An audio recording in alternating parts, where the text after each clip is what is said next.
Caribbean nations flagged by the OECD for their citizenship and residence schemes. And in sport, Barbados Pride in semi-final contention in the regional Super 50. I'm Ricardo Roberts and this is Caribbean in 10 for Wednesday, October 17. I'll be back with the details after the break. Yeah, luggage is overweight. Yeah, luggage is overweight. How much I must pay?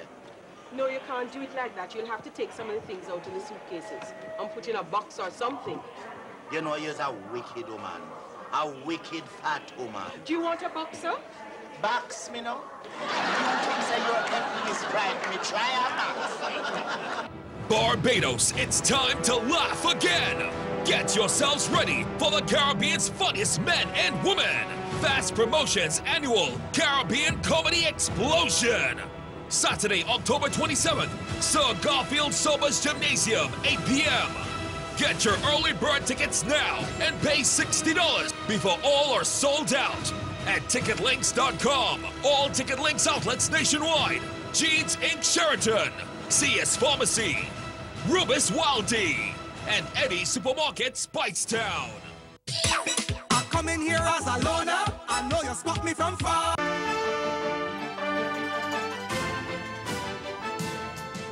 The Organization for Economic Cooperation and Development, OECD, has put 9 Caribbean nations on a list of 21 countries with so-called golden passport or visa schemes deemed a threat to efforts to combat tax evasion.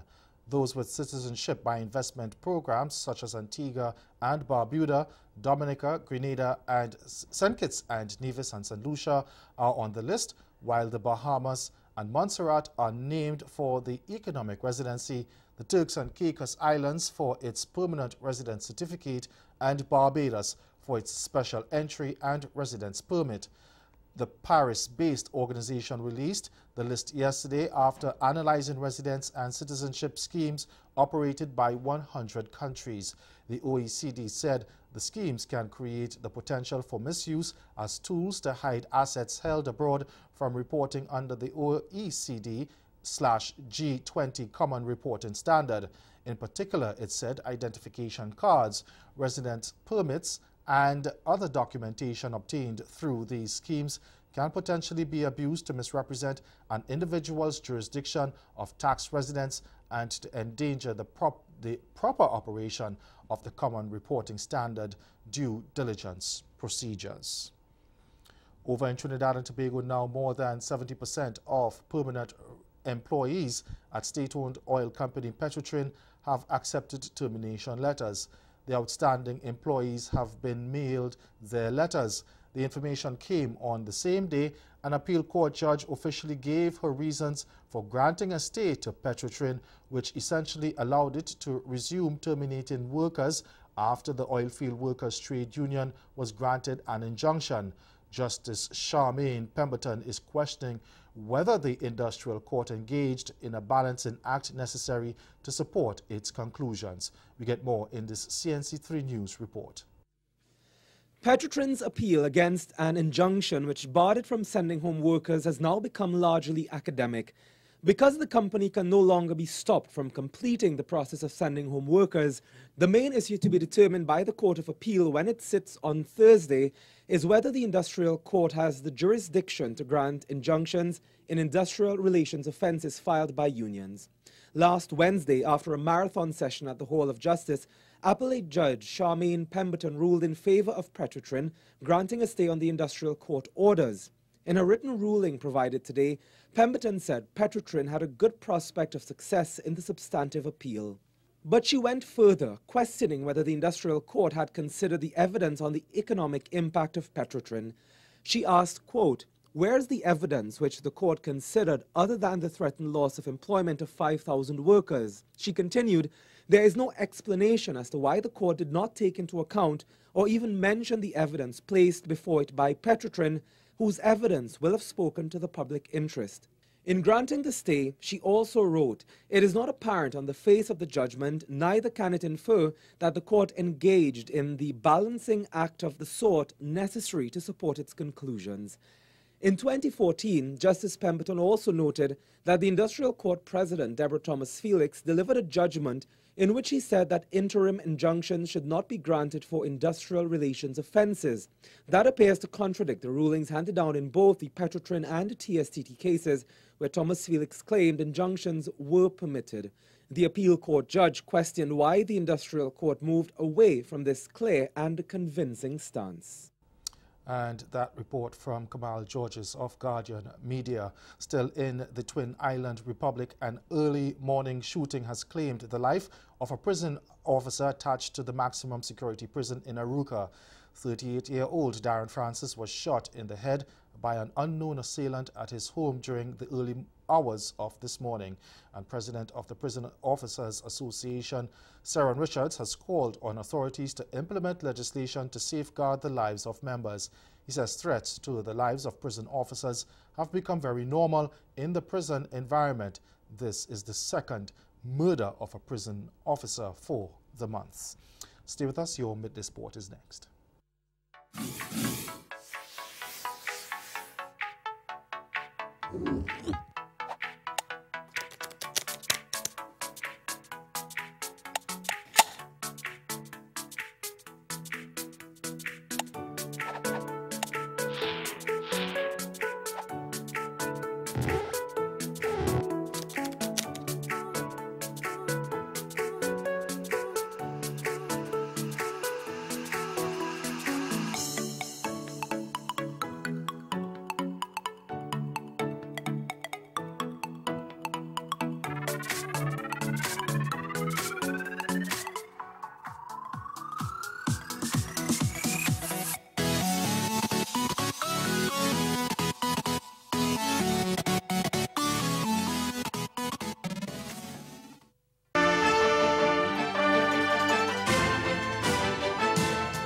Left-handers Jonathan Carter and Shane Mosley struck half-centuries as Barbados Pride rattled off their third straight victory to move into the semi-final contention into the Regional Super 50 yesterday. Now asked to chase a modest 213 at 3 doubles oval, Pride overcame a few hiccups to reach their target in the 36th over, beating USA Cricket by 4 wickets to close in on the second place in Group B, held by combined campuses and colleges Marooners that is.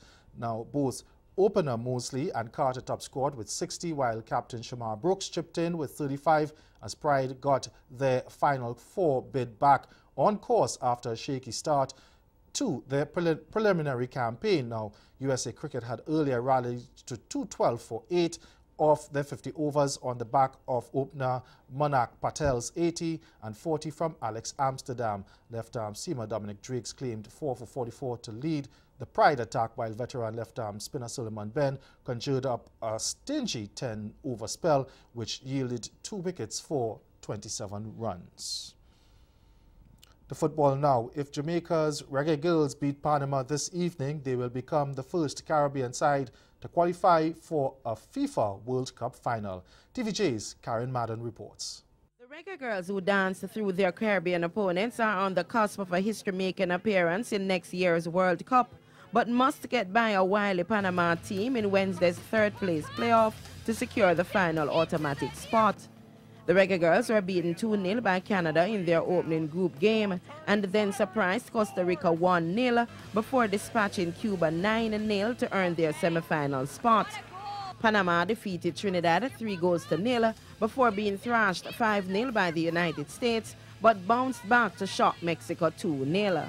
Both teams went down to heavy defeats in their semi-final, with Panama being beaten 7-0 by Canada and the World Cup champions, the United States, handing the Jamaicans a 6-0 defeat. That's Caribbean in 10. Good afternoon.